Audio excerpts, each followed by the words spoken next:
So, kung gusto nyo maintindihan kung bakit ganyan yung posisyon ng ating mga bola, ito po ay sa kadahilan ng ang likod na part, which is makikita nyo, pure black or parang may cover, sumasandal po siya sa ating pulley sa oras na umikot po ang ating pulley.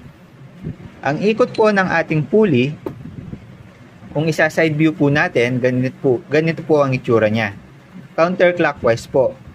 Pag ganyan, kabaligtaran ng ikot ng orasan. So kung itatop view po natin para makita nyo, ganito na po ang itsura niya.